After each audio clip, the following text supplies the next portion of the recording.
Hello student, তোমরা যারা ক্যালকাটা ইউনিভার্সিটির আন্ডারে সেকেন্ড সেমিস্টারের ছাত্রছাত্রী আছো, তোমাদের জন্য আজকের ক্লাসটা খুবই গুরুত্বপূর্ণ। আজকের ক্লাসে তোমাদের ইএনভিএস অর্থাৎ পরিবেশবিদ্যা সাবজেক্টের শেষ দুটো অধ্যায় অর্থাৎ 4 নম্বর এবং 5 নম্বর অধ্যায় থেকে 2 নম্বরের গুরুত্বপূর্ণ এসএকিউ প্রশ্নোত্তর নিয়ে আলোচনা করব। 4 নম্বর অধ্যায় থেকে বাছাই করা 16টা 2 নম্বরের প্রশ্ন উত্তর এবং 5 নম্বর অধ্যায় থেকে 11টি 2 নম্বরের প্রশ্ন উত্তর আলোচনা করব আজকের ক্লাসে। তাহলে তোমরা প্রশ্ন উত্তরগুলো দেখে নাও। প্রথম প্রশ্ন দেখো, 4 নম্বর অধ্যায় থেকে প্রথম যে প্রশ্নটা আছে, দুর্যোগ কাকে বলে? দুর্যোগ হলো একটি স্বাভাবিক বা মানুষ্যসৃষ্ট ঘটনা যা একটি সমাজের ওপর বিপুল প্রভাব ফেলে, উল্লেখযোগ্য ক্ষতি, জীবনের ক্ষতি এবং পরিবেশের ক্ষতি ঘটায়। উদাহরণ ভূমিকম্প, বন্যা, এগুলো দুর্যোগের উদাহরণ। বিপর্যয় কাকে বলে? পরের প্রশ্ন।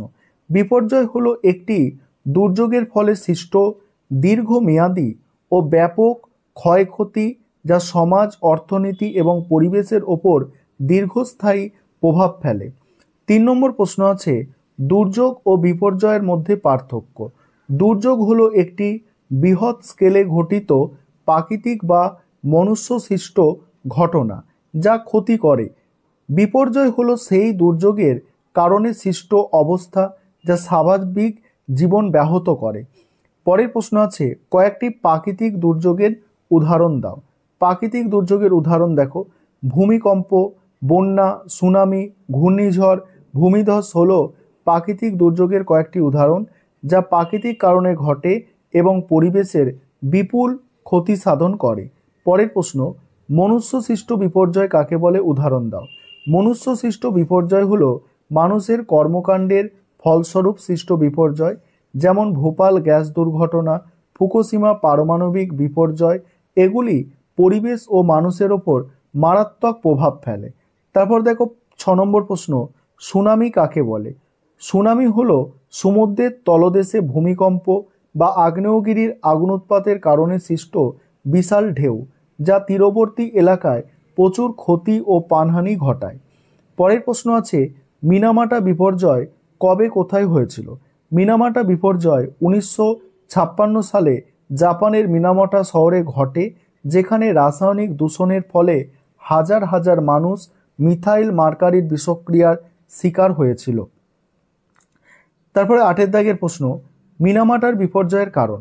মিনামাটা বিপর্যয়ের প্রধান কারণ ছিল স্থানীয় কারখানা থেকে চিকা কোম্পানির দ্বারা মিথাইল মার্কারি সমুদ্রে ফেলা, যার মাছের মাধ্যমে মানুষের শরীরে প্রবেশ করে বিষক্রিয়া ঘটায়। 9 দাগের প্রশ্ন আছে, ভোপাল গ্যাস দুর্ঘটনা কবে কোথায় হয়েছিল? ভোপাল গ্যাস দুর্ঘটনা 3রা ডিসেম্বর 1948 সালে ভারতের মধ্যপ্রদেশের ভোপালে ঘটে, যেখানে মিথাইল আইসোসায়ানাইড, যেটাকে এমআইসি গ্যাস বলা হচ্ছে, আইসোসায়ানাইড গ্যাস লিক হয়ে বিপুল সংখ্যক মানুষের প্রাণহানি ঘটে। পরের প্রশ্ন, ভোপাল গ্যাস দুর্ঘটনার কারণ লেখো। ভোপাল গ্যাস দুর্ঘটনার প্রধান কারণ ছিল ইউনিয়ন কার্বাইড প্লান্টের রক্ষণাবেক্ষণ ও নিরাপত্তা ব্যবস্থার অভাব, যা মিথাইল আইসোনাইটের গ্যাসের লিক ঘটায়। পরের প্রশ্ন, কেদারনাথ বন্যা কবে হয় এবং এর প্রধান কারণ কি? কেদারনাথ বন্যা 16 থেকে 17 জুন 2013 সালে উত্তরাখণ্ডের কেদারনাথে ঘটে। এর প্রধান কারণ ছিল অতিরিক্ত বৃষ্টিপাত ও হিমবাহ গলে যাওয়া, যা হঠাৎ প্রবল বন্যার সৃষ্টি করে। তারপরে 12 দাগের প্রশ্ন, ঘূর্ণিঝড় আয়লা কবে কোথায় হয়েছিল? ঘূর্ণিঝড় আয়লা কবে কোথায় হয়েছিল? অ্যান্সারটা দেখো, ঘূর্ণিঝড় আয়লা 25 মে 2009 সালে ভারত ও বাংলাদেশের সুন্দরবন অঞ্চলে আঘাত হানে। এটি ওই এলাকায় বড় ধরনের ক্ষতি ও প্রাণহানি ঘটায়। পরের প্রশ্ন, কোভিড-19 প্রধান কারণ কি? কোভিড-19 প্রধান কারণ হলো করোনা ভাইরাস, যা একটি নতুন ধরনের ভাইরাস যা মানুষ থেকে মানুষে ছড়িয়ে পড়ে এবং ফুসফুসের সংক্রমণ ঘটায়। 14 দাগের প্রশ্ন, দুর্যোগ ব্যবস্থাপনা কাকে বলে? দুর্যোগ ব্যবস্থাপনা হলো দুর্যোগের পূর্বাভাস, প্রস্তুতি, প্রতিরোধ, প্রতিক্রিয়া এবং পুনর্বাসন ব্যবস্থা যা মানুষের জীবন এবং সম্পদের ক্ষয়ক্ষতি কমাতে সাহায্য করে। দুর্যোগের সতর্কতা কী? দুর্যোগের সতর্কতা হলো সম্ভাব্য দুর্যোগের পূর্বাভাস ও তাতে প্রতিক্রিয়া জানাতে লোকেদের সচেতন ও প্রস্তুত করা। এটি এটি ক্ষয়ক্ষতি কমাতে এবং জীবন রক্ষার জন্য প্রয়োজনীয়।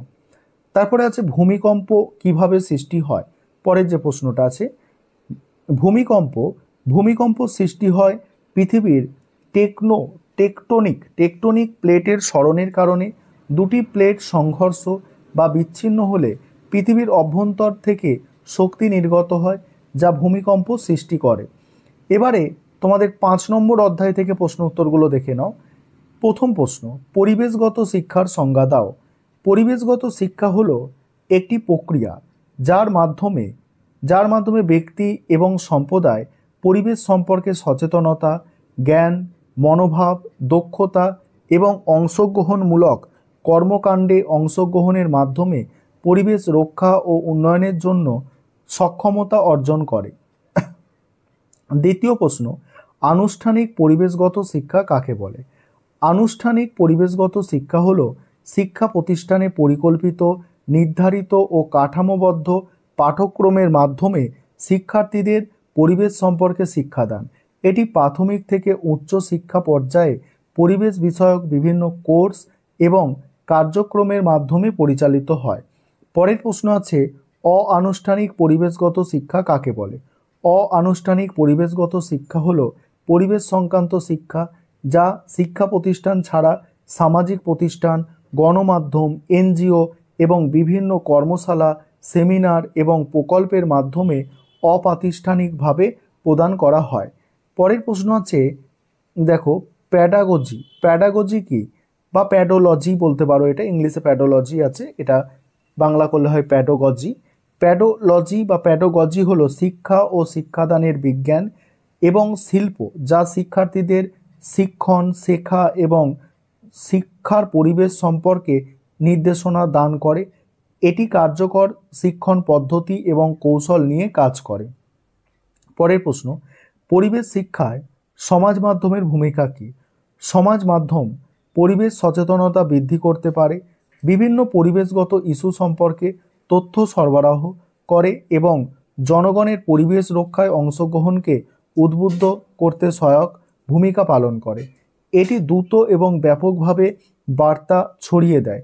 তারপরের প্রশ্ন কি আছে দেখো, পরিবেশগত শিক্ষায় ইলেকট্রনিক মাধ্যমের ভূমিকা কী? ইলেকট্রনিক মাধ্যম যেমন টেলিভিশন, রেডিও এবং অনলাইন প্ল্যাটফর্ম পরিবেশগত তথ্য ও শিক্ষণ সামগ্রী প্রদান করে যা জনসাধারণকে পরিবেশ সম্পর্কিত জ্ঞান এবং সচেতনতা বৃদ্ধি করতে সাহায্য করে। এটি বহুল প্রচার ও শিক্ষার সহজলভ্য মাধ্যম। পরের প্রশ্ন আছে, পরিবেশ শিক্ষায় প্রিন্ট মিডিয়ার ভূমিকা কী? পরিবেশ শিক্ষায় প্রিন্ট মিডিয়া যেমন পত্রিকা, ম্যাগাজিন এবং বই পরিবেশগত বিষয়বস্তু প্রদান করে যা পাঠকদের পরিবেশ সচেতনতা বৃদ্ধিতে সাহায্য করে। এটি দীর্ঘস্থায়ী পাঠ্য এবং গবেষণামূলক সামগ্রী প্রদান করে। পরিবেশ রক্ষায় এনজিওর ভূমিকা কী? এনজিও পরিবেশ রক্ষা এবং সংরক্ষণে গুরুত্বপূর্ণ ভূমিকা পালন করে, যেমন পরিবেশ সচেতনতা বৃদ্ধি, স্থানীয় সম্প্রদায়কে পরিবেশগত সমস্যা সমাধানে উদ্বুদ্ধ করা এবং বিভিন্ন প্রকল্প ও কার্যক্রমের মাধ্যমে পরিবেশগত উন্নয়নকে সমর্থন করা। তারপরে প্রশ্ন, পরিবেশ রক্ষায় সরকারি প্রতিষ্ঠানের ভূমিকা কী? সরকারি প্রতিষ্ঠান পরিবেশ রক্ষার জন্য নীতিমালা প্রণয়ন, পরিবেশ আইন বাস্তবায়ন, গবেষণা এবং সচেতনতা কার্যক্রম পরিচালনা। তারপরে আছে তারা পরিবেশ সংক্রান্ত বিভিন্ন প্রকল্প ও উন্নয়নমূলক কার্যক্রমের মাধ্যমে পরিবেশ সংরক্ষণে সহযোগিতা করে। পরের প্রশ্ন, পরিবেশ রক্ষায় তথ্য প্রযুক্তির ভূমিকা কী? অ্যান্সারটা দেখো, তথ্য প্রযুক্তি পরিবেশ সংক্রান্ত তথ্য সংগ্রহ, বিশ্লেষণ এবং প্রচার করতে ব্যবহৃত হয়। এটি পরিবেশগত সমস্যা সম্পর্কে সচেতনতা বৃদ্ধি, গবেষণা কার্যক্রমের সহায়তা এবং টেকসই উন্নয়নের জন্য পরিবেশগত পরিকল্পনা তৈরি করতে সহায়ক। শেষ প্রশ্ন, ইকো ক্লাব কি? ইকো ক্লাব হলো একটি স্বেচ্ছাসেবী সংগঠন যা স্কুল কলেজ বা সামাজিক পরিবেশ সংক্রান্ত সচেতনতা বৃদ্ধির জন্য কাজ করে। এর মাধ্যমে শিক্ষার্থীরা বিভিন্ন পরিবেশের সংরক্ষণমূলক কার্যক্রমে অংশগ্রহণ করে, যেমন বৃক্ষরোপণ, পরিচ্ছন্নতা অভিযান এবং পরিবেশ শিক্ষামূলক কর্মসূচি।